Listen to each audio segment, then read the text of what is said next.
Welcome back to the Marty and Jaden Show. I'm Marty, and this is Jaden. This week, we're discussing massive news in the Brandon Sanderson world. Emberdark, Isles of the Emberdark. The first few chapters from Brandon Sanderson were read, they were released, and we've got to discuss them.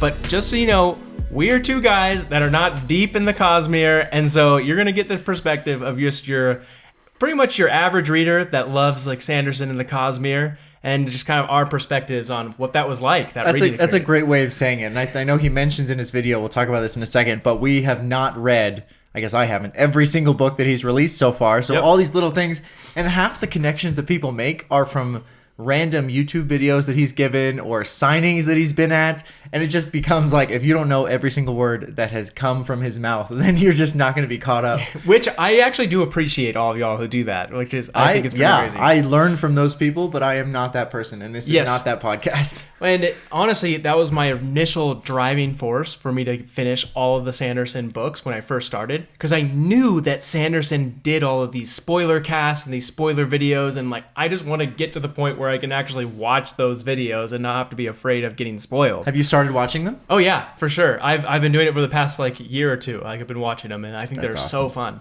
But I have read almost everything, and I've taken a break recently because I'm not caught up now. There's a few books that I haven't read. I'd like to like find out like what books you haven't read, and I'll talk about the books I haven't read. I think the only ones that I have not read, maybe one or two. I think it's just Yumi and the Nightmare Painter that I have not read yet. I'm a few behind. Because I don't have Elantris, I don't have Dawn Shard, I don't have Warbreaker, and I don't have a couple of the secret projects like Yumi the Nightmare Painter and Trust the Emerald Sea I haven't read. Okay, so you're getting close, and we're reading Lost Metal right now. Yeah, I'm currently reading that, so I didn't add that to the list, but I probably should. I'm halfway through it right now. Yeah, so commenters, those spoilers are off limits. Or no, you know what? Some people have put in the comments, and I really appreciate this. They'll say like, spoiler, or whatever, and then a few new lines down, they'll put their stuff. So I'm like, okay, I don't have to read that. Yep. So I do love that. That's the right way to do it. You can still comment, you can still share your thoughts. Marty will read them, I will not. Yep, I love that. I've responded to sevevel of them that way. I think it's been awesome. It's super helpful. So keep doing that. We appreciate it. Yeah. Okay, so first thoughts. So this started, let me back it up. Brandon Sanderson read 3 different chapters. If you haven't listened to them or read them yet, go jump into them. It's only like 45 minutes long, so you can totally grab that and then come back to this. With an hour and a half, you can be totally caught up. Yep, totally be caught up and know what we're talking about. And so he breaks this into 3 different chapters that he's read. Technically, there's a 4th if you've read his published story, Sixth of the Dusk, which we were right. Yep, we nailed that. We absolutely nailed that. I'll leave a link to that video if you haven't seen it. And if you haven't subscribed to the channel, that's probably why you've missed it. Don't forget to do that. But yeah, so that was the precursor, which has become a flashback for this book. And that was something that I thought was crazy, that he's going to include the same story as a flashback in the new book, specifically so that people could read this new book without having read Sixth of the Dusk and still have that same context. Yeah. And that he's going to put a little, I don't know if he said it was a foreword or maybe in the index somewhere, appendix, where he's going to have, here are all the things that I changed, are the details that I changed from Sixth of the Dusk to put into the flashback for Isle of the Emberdark, which I think that's such an interesting way. He's so creative in the fact that he doesn't necessarily feel like he has to do anything. He's like, I already wrote that story and I'm going to rewrite it into this new book. It just because. It made the most sense to me, for my readers, for my audience. And I think that's cool that he's willing to just run with that. It's not something that I've ever seen someone do before. Oh, totally. And it will introduce more people to that story of Sixth of Dusk, because a lot of people won't find it because it's hidden in Arcanum Unbounded. And so now you can get it in this new book. It's in a full novel that like it's a full thing. My one question with that though is that story, I mean, it's short, but it's not that short. It's like a 2-hour listen in Audible. Like that's a pretty long flashback. A 2-hour listen is how long of a book? That's like 2 or 3 chapters of Way of Kings. Okay, so 50 pages? Yeah, so it's a lot, I guess, but not a lot. It'd be a thick pamphlet, maybe? A thick pamphlet? I don't know. It's pretty short. It's short enough that it gets included in another book. I think... Short enough to be considered a novella, would you say? Yeah, he calls it... What does he call it? He calls it something different than a novella. A novelette?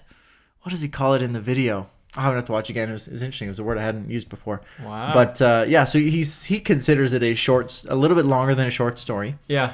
But it's something that a lot of people are probably going to want to read. And you think about the fact that this is being released in 2025. We have an entire year. There's no way people don't go back and read a little bit just to get ready, just to get a little taste of what we're going to see. It's so long. I feel like that's a good way to do it. Yeah, I think it's great.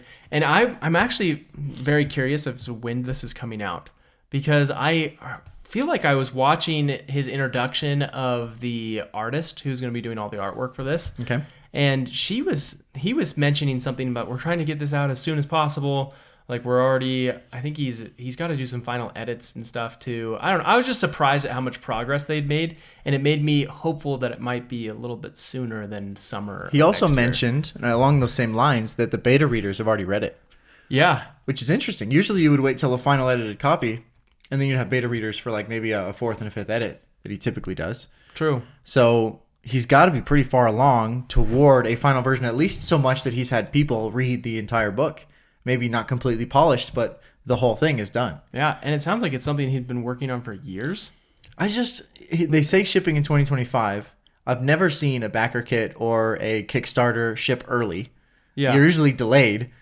So I can definitely believe that he's prepared enough to hit his goals, but to come out early would be wild to me. Maybe as like a Christmas present for 2024, they start shipping early copies. But maybe Dragonsteel, they have a couple of them. The only reason why I say that is because that's how... why I'm hopeful is when the first Secret Projects came out, it was the 4 books, and the first book released on the January of 20. Oh yeah, well that was intentional. It was a very structured Kickstarter that time. Yes, and that's my point, is that this could be structured for a release date for this book. Yeah. It just depends on how much he's got prepped for it. But I don't know. I can't remember if he said that he's going to release it this summer or if he's going to release it like early next year. Either one be good. Prefer early next year. Be awesome. But yeah, well, hopefully it's January. Yeah, we'll have a lot to digest still from December with Wind and Truth. That's a good point. We'll be reading Wind and Truth, so that's going to be 2 months of most people's time to get through a Way of Kings book. Seriously. Not a Way of Kings book. It's going to be a month. A Stormlight Archive book. Careful there. Careful. Whew. It's almost like I've learned nothing from this podcast. And from our commenters. But I think that's a big step in the right direction, is making sure that he's got his publishing schedule and he's way ahead of it, from what we can tell. Oh, I think that's great. Oh, yeah, for sure. So I'm excited about it. But first story that came in for this whole thing... In the reading... was Starling and the story on Yolen. And yes. We have not heard hardly anything about Yolen until this point. And I know I haven't. I'm behind on the spoilers. Oh yeah, it's been mentioned a couple times here and there, but this is the world where Hoid is from. Hoid is from Yolen, the dragon planet. And he's the best. Which is crazy. He's the best. And which would make sense why Sanderson has also talked about his writing and what he's going to be writing in the future. And he said he's going to be writing the books Dragonsteel, which is going to be a trilogy about Yolen and Hoid's origin story, or his story. It's going to be from his point of view, something like that. Is it going to be like a dual narrative? He likes doing those dual narratives with Frost the dragon. Could be with Frost. I'm sure Frost is involved. I'm sure Starling's involved. I'm sure Hoid is involved. Honestly, that's probably the series of books that's going to unravel everything of what's going on with Adenalcium, how the shattering happened, and splintering, I guess, of... No, it's shattering of Adenalcium. Splintering is what happens to the gods that have died on different planets and things like that. Yep. But it's going to be fascinating. But it makes sense too because that it's called Dragonsteel for that, because he's from the planet of dragons. Yeah, and it's a nice sneak peek, and it's one of those that he does with every story, where the prologue is something completely different than the story. Yep. The main story you're expecting.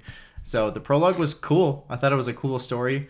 I don't have any context into the dragons concept, but he did a good job of painting a fun little story in the prologue. Yeah. I don't know how it ties in or kind anything. of an interesting idea to make characters who are locked in human form until they can become a dragon when they turn 30. Yeah. They're locked in human child form. Is it for humility, what they say? Yeah, something like that. Yeah, it's to understand weakness and understand that before you become this powerful dragon, to know what it's like to be... Yeah. Feeble. I guess humans are considered feeble in this universe without powers. But I think it's a cool way of establishing that like most powerful race from what we can tell. Yep. So. I thought it was really cool too. And then you meet Frost, which I did not know anything about Frost before this. I had to do some listening to some other booktubers like Bookborn, and I even Captured in Words. I listened to his video this past week. It's a really good video. Yeah, the one about the shattering of Adel Nauseam and all the background of it. Ton of research went into that video. Honestly, super well put together. I loved it. It was awesome. He's coming out. Is that a series? He's coming out with more of those. It's a series. Yep. Yeah, totally check it out. Honestly, the first video, like, it makes it feel like there's going to be spoilers. There's not, like, hardly any. They're really minor spoilers, too. So check it out.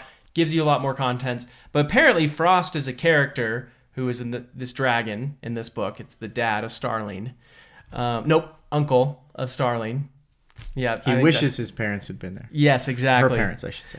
But Frost was around during the shattering of Adel Nauseam and was there with Hoyd as well, and actually has conversations, letters to Hoyd in the whole Words of Radiance series. Is he the uncle or the grandfather? He's the uncle. Uncle? I'm pretty positive it's the uncle. Hey, I'll take that. Pretty positive. It's pretty good. Yeah, so crazy stuff. I think Frost, the one other thing I learned about him is that he is a character who has taken an oath of non-intervention in the Cosmere, which Hoyd has done the opposite. He's like, I'm going to intervene. I'm going to throw a coin at Waxed and like tell him to start looking into stuff, and I'm going to go like give hints to Kaladin on... He's in all the stories, and it's awesome. Yeah, it's just awesome. All the little like pushes and stuff that he does to get things going and moving in the right direction. So it's fascinating to me. His backstory will be fantastic. Do we know when that's coming out? Oh yeah, that's what I was going to say. He laid it out. This is the worst part, Jaden.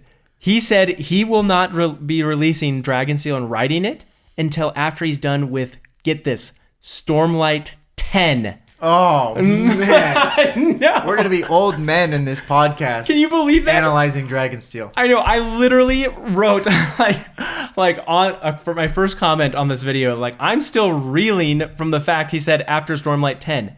That means, first of all, we probably have about 10 years until he starts writing Stormlight 6. Yeah, because there's a lot of stuff he said he was going to do in between Stormlight, I guess, era Group 1 and Stormlight Group 2. Yep, and he's going to take a break, because he wants to take a break between era Part 1s and Part 2s. Understandable. Yep. Yeah.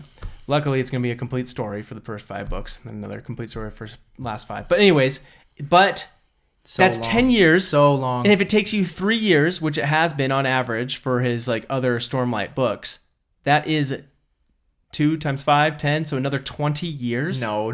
From now, 20 years from now until he's starting to write. Think about the fact that he's written 4 secret projects in like a year. I'm telling you, Jaden. He's not going to do that to us. He's not going to take 10 additional years to write the book. To write just Dragonsteel? No. He's going to take 10 years to complete the books 6 through 10. And so we've got 10 years until he starts. For 10 years. It's going to be 20 years from now. We will be retired. We will be. Man, we'll be around for you. Don't worry. We're doing this from our retirement cruise ship. We'll be here. We'll be like in our 50s. Our children will like be adults by that point. That's no way. Yeah, we'll be like, and we'll still be stoked coming out. Can you believe it, dude? We'll be at Dragonsteel. Yeah. Everyone will be old like us. I know. And then it's gonna take probably another 5 years to finish the Dragonsteel books at least. And so we've got 25 years at least until all of this is wrapped up. That's crazy. What a time to be alive. What a time to be alive. Seriously. What a time. I hope that guy stays alive, Sanderson. I'm like, that gives me the most anxiety. How old is he right now? He's got to be 46. 46? Yep. So he will be, what, 70, 71 by the time this is all finished? I don't see an issue with it. I think writing is one of the highest longevity careers you can have. I know. That's great. He'll be writing well into his 90s. I know. I just want to make sure that he is safe. He's a healthy guy. He's a healthy guy. Lots of money. All those things contribute to longevity. I hope so. I was reading a statistic the other day. Okay. And he's married. So married couples that are still married at 60 years old, when they're both 60, the chances are very high that one of them will live into their 90s. Wow. At least one of them, but the statistic is about at least one of them, not both. But wow. So, you got a 50-50 shot if he makes it to 60. Of being the one that makes it to his 90s. It also sounds like a little bit sad, though. I'm like, I don't want to have to be alone for like 30 years.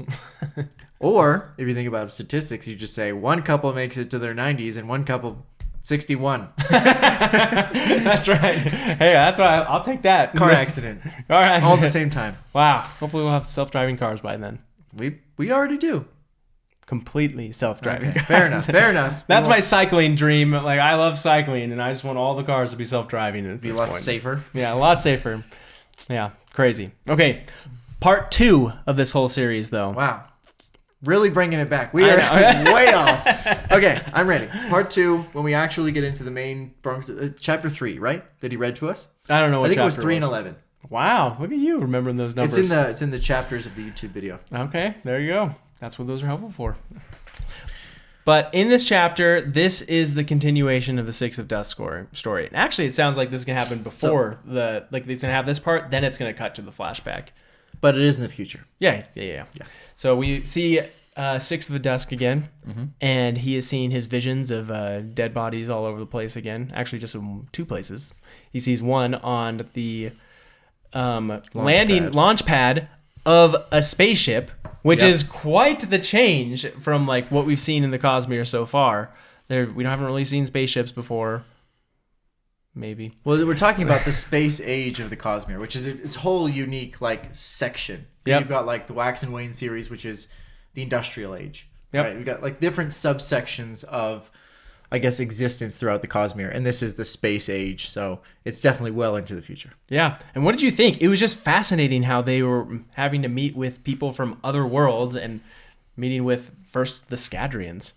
It's cool that he mentions who they are, because that just makes you think, man, like I know who these people are. Yeah. Maybe not them individually, but like I know their world. I know what their lives were like. It's cool. It is cool. Does it concern you at all when you hear it? I'm just like, shoot, like the Scadrians seem so shady. Like every time I see them outside of Scadrial, they're like, they're evil people. I know. Every one of them is evil. Yeah. It's crazy. So I don't know if they are inherently evil in this. That's one of the things that's left open. We don't know that. True. We just have 2 competing alien ideas. And I don't even know if that they're evil. It's just that they're looking out for their own self-preservation so much. Well done with preservation. I realized that as I was saying it. Nice. I'm like, that is amazing. Well done. Yeah. But their self-preservation. Oh my goodness! What have we discovered? Like this is We're ready. I know. I think this is the biggest hint. The book can come out tomorrow. We already know what's going to happen. Yep.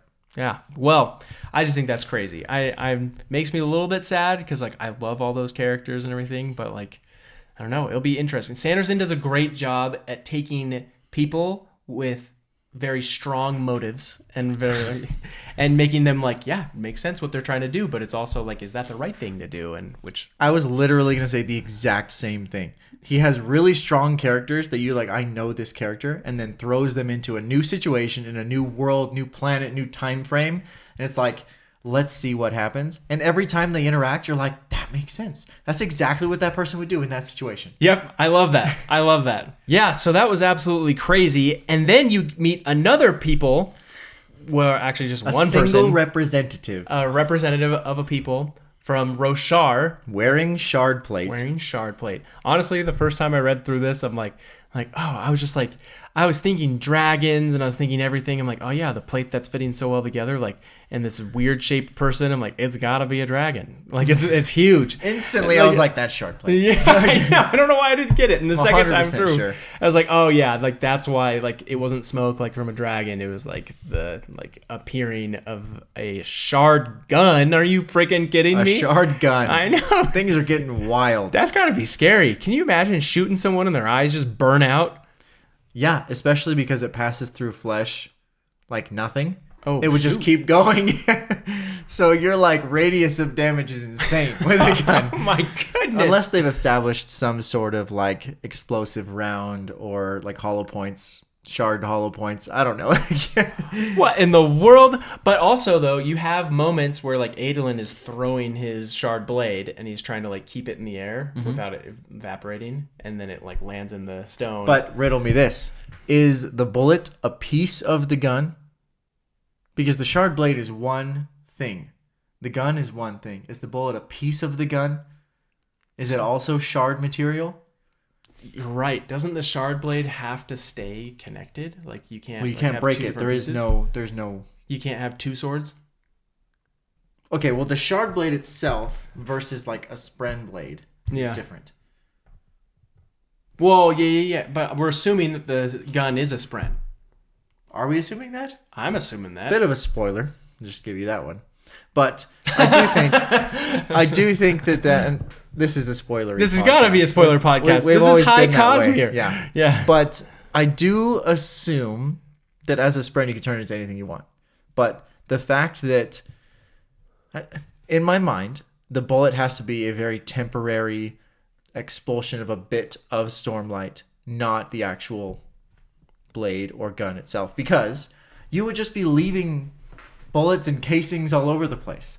It must work differently than a regular bullet. It's not usually... But it could just evaporate back to you. That's what I'm saying. That's what I'm saying. Yeah.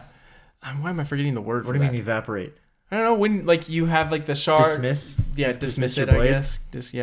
Because then there's a great example of this in the Sunlit Man, where he's able to have the entire shield that he makes. Yeah. Out of the spren. The spren. I'm gonna say we have to make a decision here. I'm gonna say that the bullet, very similar to a shard, a shard blade, gun. Yeah, a shard blade. You have to intentionally focus to make the bullet remain, even if it's left the gun. Similar to a blade, you have to focus and say, "Don't disappear." Yep. Once I've thrown it, so as soon as you stop focusing on it, it disappears and goes back into the gun. Yep. That's what I'm gonna say, and we'll find out. That's what I'm sticking with. My theory. That's what I would go with too, which is crazy. What is that little box though on the side of his gun? I think that's distilled stormlight. I think because obviously the different investitures of different planets have different essences of investiture or whatever. Yep. And I think stormlight is what they have on Roshar. He's got to have to bring stormlight somehow. True. And what do they call it? Power cube. Yeah. What? They in Sunlit Man they call them some sort of units of breath units or whatever. BUs. What is it? Yeah, breath units. I'm pretty positive the word is breath. I don't know what breath is. You don't. It's from Warbreaker. Dang it. Yeah. Yes, but it's not huge. Green like the ground. Green like the ground. Yeah, dude. It'll be fascinating. Green from the ground. Something like that. Yeah, something like that. I don't know anything about Warbreaker. I just know who is it? Zyle has said. Yeah.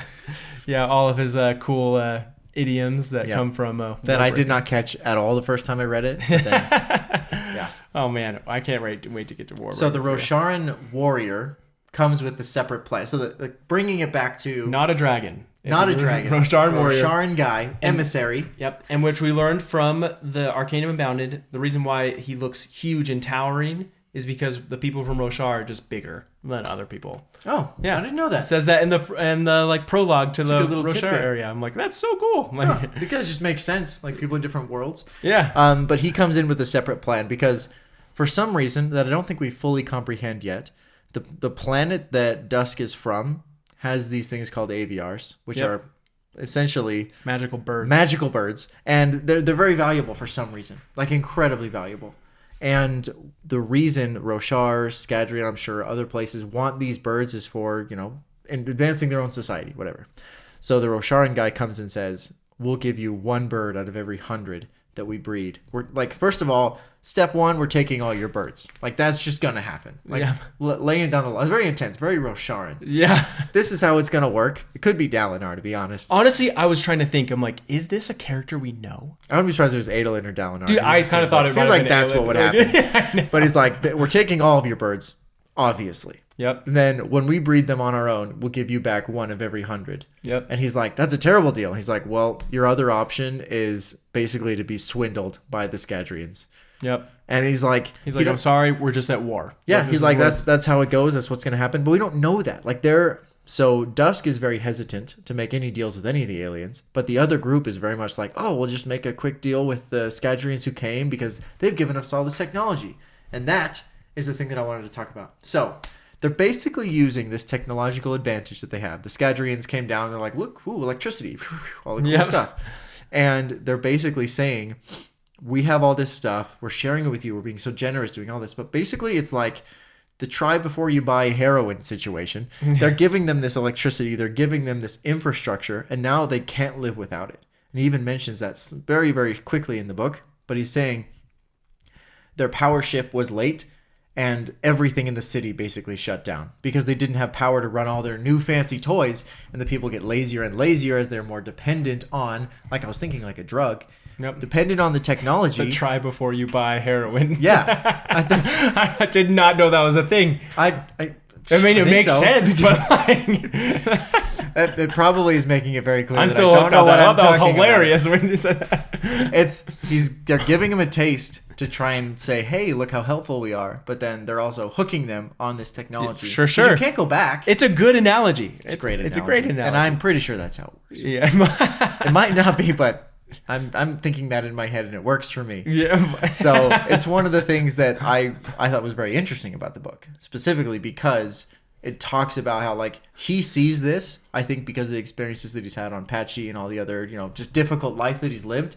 And his big thing is, like, if it's too easy, it's a scam or someone's taking advantage of you. Good rule for life, by the way. It's actually, fairly good to live by. A lot of the sayings in all of the Cosmere are good ones to live by. Journey before destination is a good one. That's a great one, too.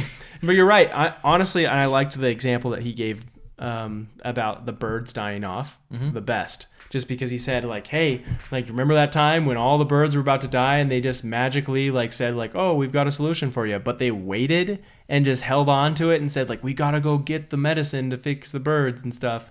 He's like, I bet they had it the whole time because they're just letting us suffer to show that we are... That they have the power. That they have the power. Yep. And he's like, they will do it again. It's psychological warfare. Yep. And they're winning. They're getting absolutely trampled. And he knew this was going to happen right from the very beginning. He's like, just even seeing that they're coming, like, they're literally sneakily giving us this technology to circumvent the Cosmere rules of you can't take advantage of a civilization that's not ready.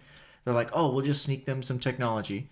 Then they're ready, and then we can take advantage of them. And that's their whole plan, because they need these AVRs. And we don't know why. There could be a very benevolent reason why they're trying to get these birds. But it's interesting to see from the point of view of the society on Dusk's planet. I keep saying that. What's it called? Do you know? Oh, don't throw that on me. It's okay. I can call it Dusk's planet, and that's fine. Yeah. But it's interesting to see from their perspective, because they're the ants in the situation, versus the boot of the aliens. And they're like, well, how is there a way out when you don't have nearly the capability to win?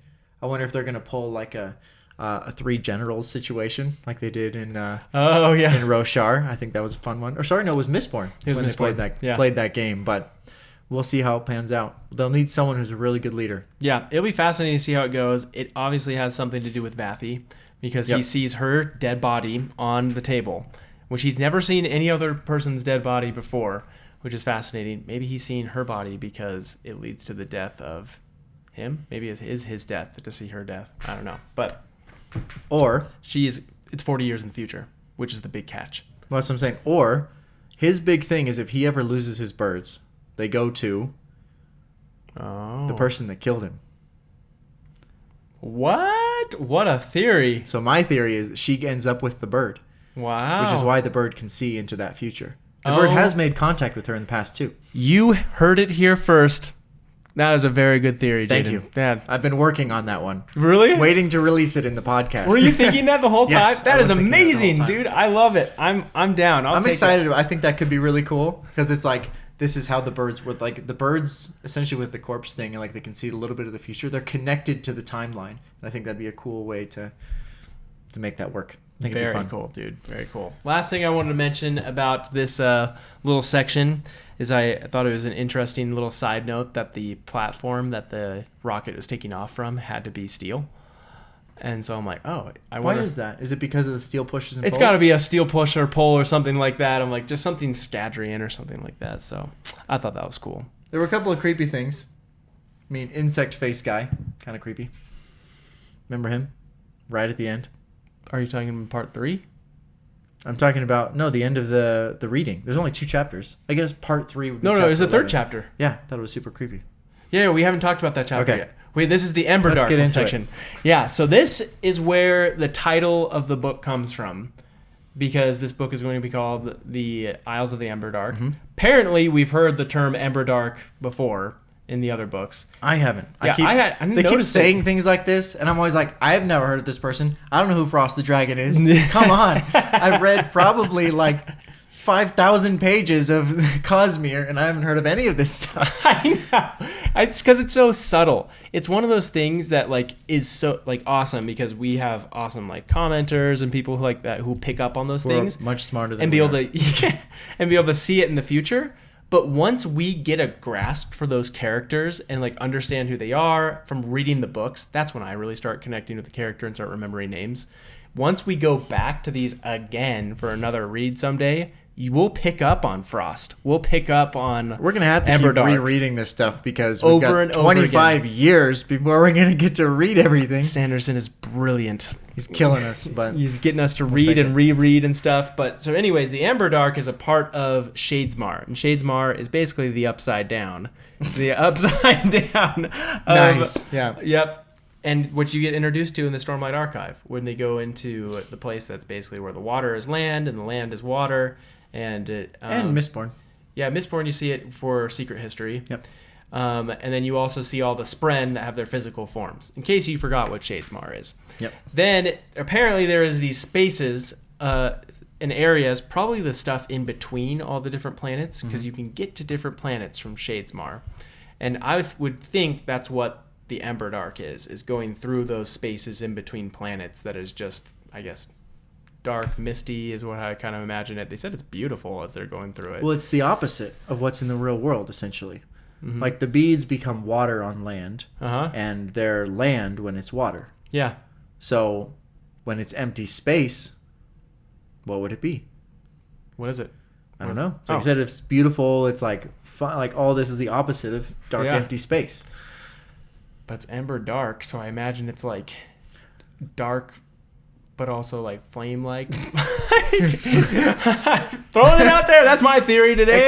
It could be. No, I think it's interesting that you can move around in Shadesmar very differently because you don't react to things like you would in the normal world. Like think about the fact that when you're walking through a sea of beads, all of those beads could represent fire, and you could just walk right through because they're just beads. They're just representations of the thing that manifests in the real world. I think it's the same thing. Like you can't walk across space; you would die.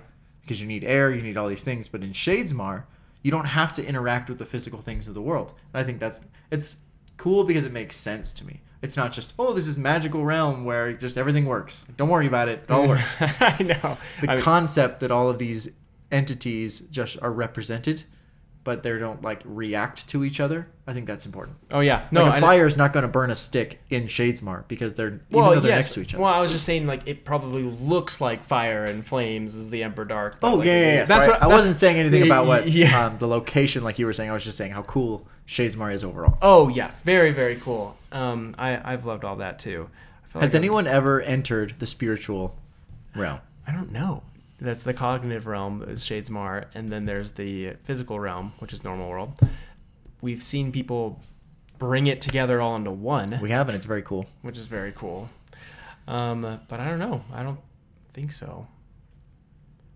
We talk about people. I think soul casting has something to do with the spiritual realm, and so does stamping things. It'll be interesting to see. I'm sure someone in the comments is going to let us know where that's happened in the past. If it has, I would love to see it. So yeah. But they're flying a spaceship through Shadesmar. Yeah, that's cool. Which is super cool. And they're basically on a ship that's basically Guardians of the Galaxy. They have all sorts of like different species on the ship. They've got a shade. They've got some bird thing. It's not killing everybody. That's a huge deal. And apparently the shade is shy. And the mechanic. And the mechanic. Which makes sense. Actually, it does make sense. Based on what we learned from Sunlit Man. Yep. Where the shades are actually very good at making things and fixing things. What a good book. They're all just engineers. It's an awesome book, dude. I love that book. Yep. And then we also get a dragon. Yep. There. They know Hoyd for some reason. Is she running the show? Starling? No, I don't think so. It seemed that way to me. Or maybe Hoyd was the captain. Or no, Hoyd is not the captain. We didn't meet the captain. She was about to meet the captain, and we didn't meet it. Okay. Someone Hoyd is a mentor or a teacher to her. Yes. She says something along those lines. Okay. Yep. So she's been around. And there's all kinds of weird people. There's someone everyone's scared of. Yep, the bird thing. The doctor? Yeah, the bird thing. The bird human. Yeah, the bird. But they said that they're not descended from birds. They're specifically just humans that were so isolated that their hair turned into feathers. Which is weird. But hey, it's Cosmere. Don't hang weird around. Stuff. Don't hang around too long by yourself. If we learned anything from this book, it could go a little cuckoo. What I think is interesting. I'm just gonna let that settle for a second. Yep. Wow. You heard it here first. One thing I thought was cool is that Hoyd is very much influential in the composition of this group on the ship, and he messes with stuff in the Cosmere all the time. So we know he's got his own goals in mind. But everyone was afraid of this doctor. Like, oh, I don't like interacting with those people. Like, it's kind of weird. And they're like, no, Hoyd trusts it, and it's fine, so it's no big deal. Like, a lot of people trust Hoyd that he's gonna help, but some of the conversations that he has in other worlds worry me. Oh yeah. You know, where I think what? One of the ones that I'm thinking specifically, I think I know what you're talking about. Is the one on? I'm pretty sure it's Roshar. It is Roshar. Okay, where he basically says, "I will let this world crumble to the ground if I need to." Yeah, to keep Odium from leaving. If Odium leaves, everyone's toast. So I will make sure he stays here, even if all of you die. Yep, which makes sense too, because sad though. We like Kaladin. Come on. I know, but I understand it a bit because I just finished watching Captured in Words video on Aiden Alcium. There was a shattering that happened to like 3 different gods splintering because of Odium. He killed 3 other gods because he got to them. And that's why he needs to be stuck on a single planet, so he can't do that anymore. Odium's crazy. Yeah, Odium's nuts. Speaking of gods, this is a totally random thought. Cultivation is also a dragon. Which people have hinted to that, but I still don't. I am like sure of it now from that the Night Watcher just works for the cultivation dragon? Yes. And so why is it a dragon? I think she's got to be from Yolen. She was there at the... So what you're telling me is there was a Yolen dragon that was there at the splintering of Aiden Alcium. Shattering. You keep saying different things. Yeah, shattering is Aiden Alcium. Okay. Splintering is one of the shards that are broken. So big shattering. One of the Yolen dragons went to the shattering of Aiden Alcium. Yep. And participated in the killing. Participated because accepted the cultivation shard. Yes. And became cultivation. But is still a dragon. Yes. And so the idea is that there were 16 people because of 16 shards who were there. And Hoyd. And Hoyd and Frost was there as well. Frost. But for some reason these guys did not participate. Spectators. Yep. And these 16 people killed Aiden Alcium together and took his power. And that was split among 16 different that's going to be such a good story. It's going to be a crazy story. I'm so excited. And to know why Hoyd didn't take it. And he has said in the past that he thinks it was a wise decision to not have taken one of the powers. He thinks everything that he does is quite wise. It's true. But I think it was wise. I mean, these guys are slaves to their own power. They don't even have their own will anymore. We don't know a lot about why he's making the decisions that he's making. Yep. But I'm curious to find out. But I see what you mean about the fact that now that they have the power, they're basically a slave to it. That being said, we know of one person that has taken on 2 shards at the same time. Yep. Right? Yep. And we refer to him as Harmony. Yes. He seems to be able to enact his own will whenever he wants to. Does the concept of multiple shards give you more free will? And I think it's a great question. And I kind of wonder if Aiden Alcium, that was his deal, that he had a bunch of freedom. And he got to do whatever he wanted. And maybe that's why they killed him. Maybe the 16 were saying these powers should have their own control. Like they should fight against each other. Yeah, no one person should hold this power. Well, there's a government concept where it's like the government lock of 2 or 3 parties that don't agree is important. Yeah. Because if you're not in that gridlock, things move forward too fast and potentially the wrong direction. So there's an intentional struggle between 2 parties to make it so that intentionally things go slowly. It's frustrating most of the time. Yeah. But it's very intentional that we make decisions slowly. The checks and balances, Yeah, things don't just happen because you're on a whim you go for one direction or another. Maybe that's a similar thing where we need more checks and balances between the shards instead of one person wielding all the power. It really could be it. I like to think Aiden Alcyon was a good guy. I know, me too. Or girl. That's not a very gendered name. Or could be neither. Could just be some force of power. Oh, might not even been a person. Wow. I know. That's a hot take. It's crazy. Yeah. We don't know much, but we know that Brandon Sanderson knows. I know. And in 25 years, he will tell us. 25 years to know. Maybe we can ask him. Maybe we can do like a sneak when he's on the... and we'll tell you the answer. We won't tell you because he will swear us to secrecy. Yep. He will NDA us for the value of our whole podcast. It'd be great. All 700 of you. I'm sorry. We just signed your lives away. The 700 best people ever are the subscribers to this channel. We love them.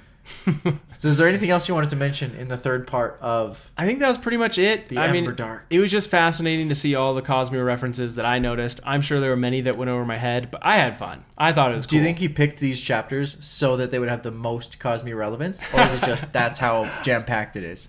I bet it's super jam-packed is my guess. I think he picked these so it would be the information that would get us excited, but give us the least amount of information about the book in classic Brandon Sanderson form.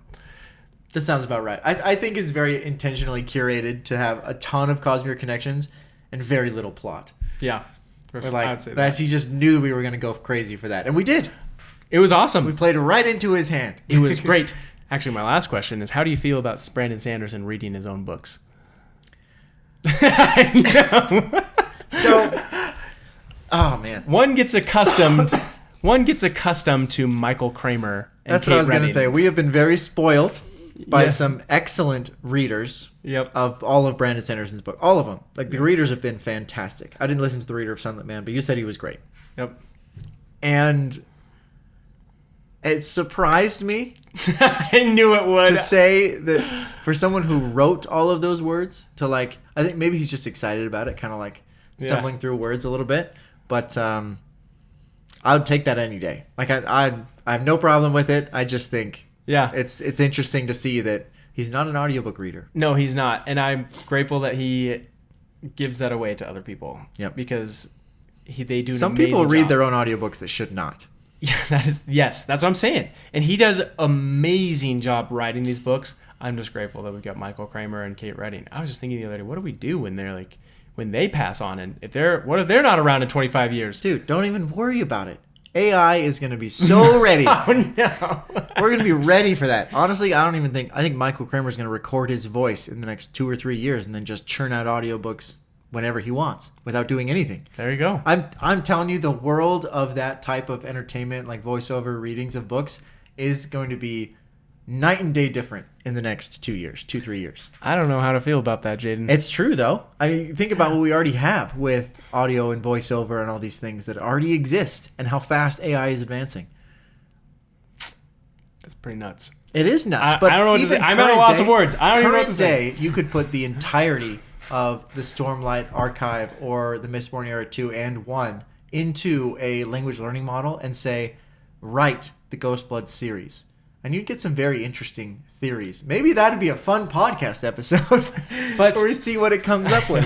But you're not going to get Sanderson's take on it. Okay, that's exactly right. So the concept of creation and like creativity, yes, you can fake to a certain extent, but we don't listen to... I don't think we listen to these books or read these books or explore these topics because I've just always wanted Kelsier and all these characters in my life. And it's not that. As cool as this is, it's the fact that Brandon Sanderson tells a great story. That's what we're interested in, and that's what we're excited about to continue learning from. If like we want to know what's in his mind. Exactly. We don't really care what like cool story an AI can make because like I bet they could make a great story, but like that's not cool. Like we don't want the absolute maximum coolest, most crazy story of all time. We're not trying to maximize intensity of the story. We want to know what story Brandon Sanderson wants to tell.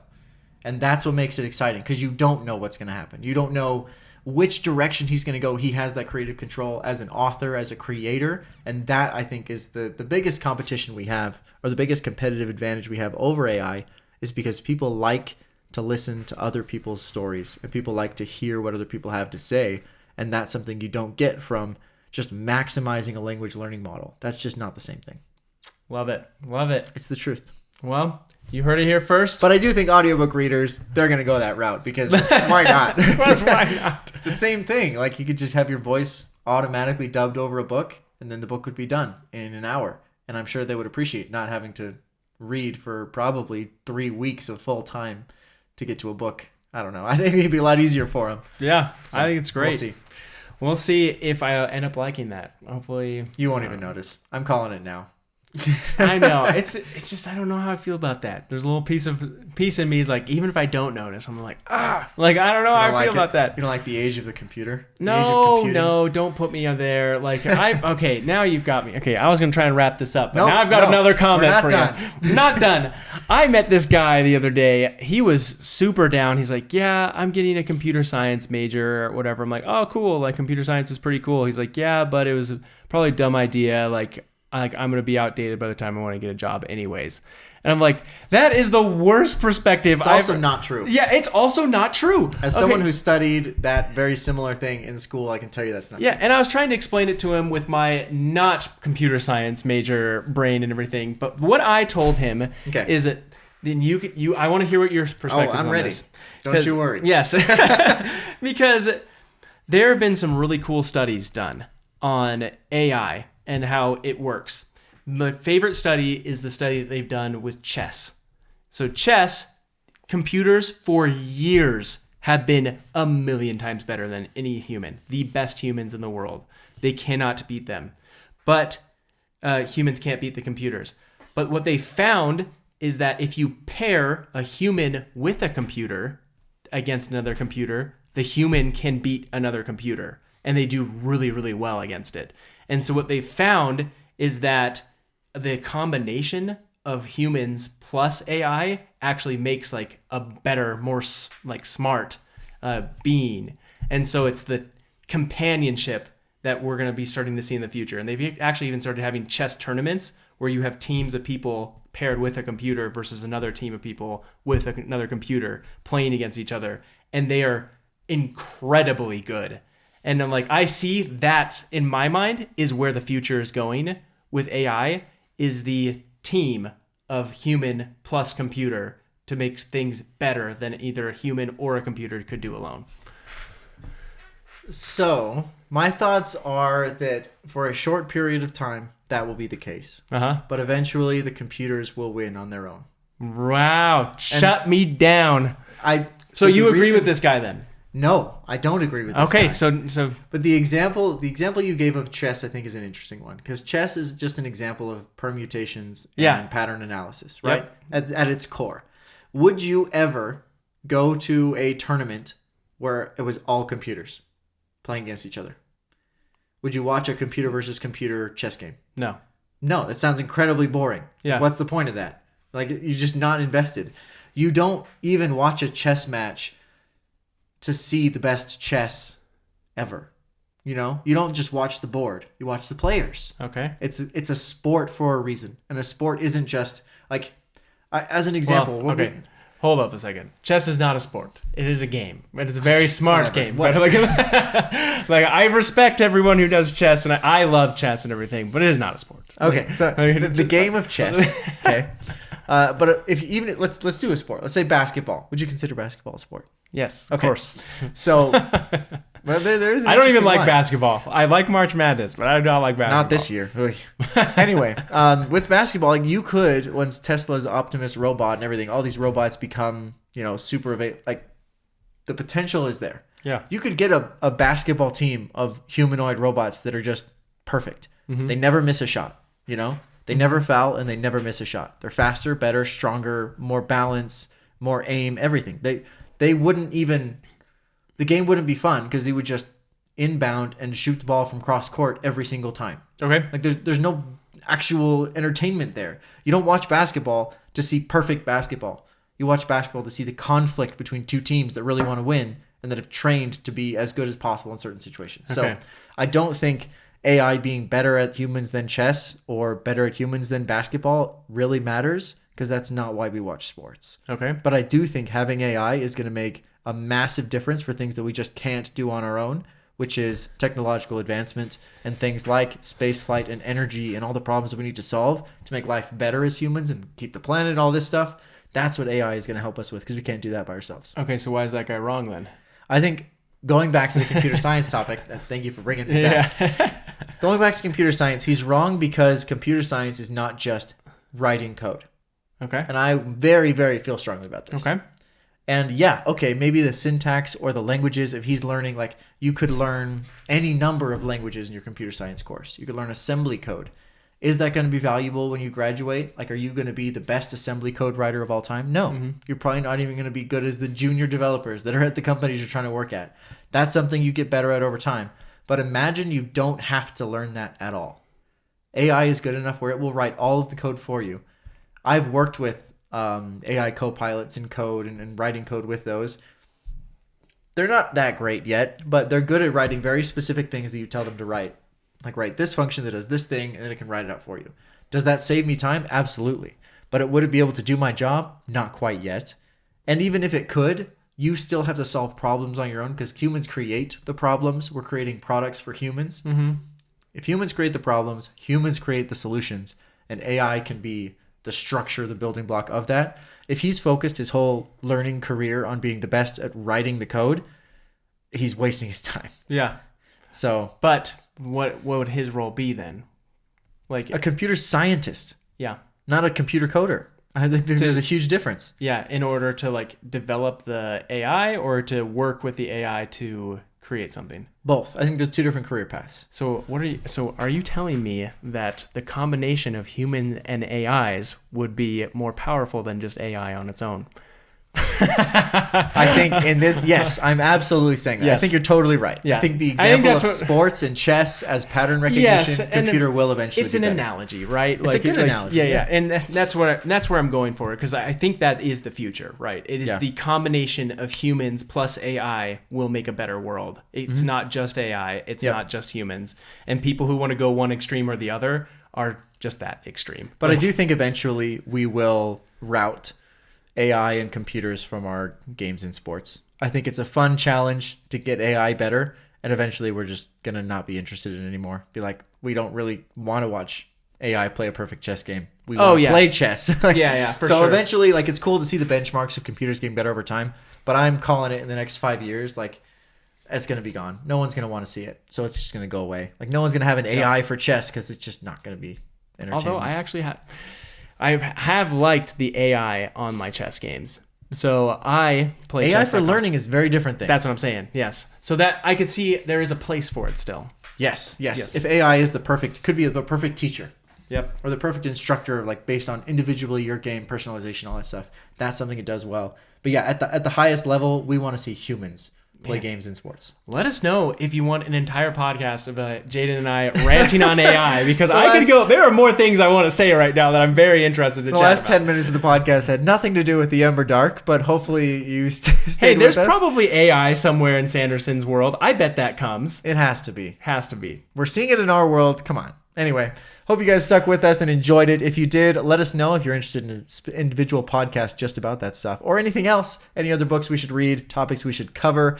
And don't forget to subscribe to the channel, because new stuff comes out twice a week, and it's always at least awesome, if not fantastic. So make sure you're subscribed so you don't miss that. Thanks for watching.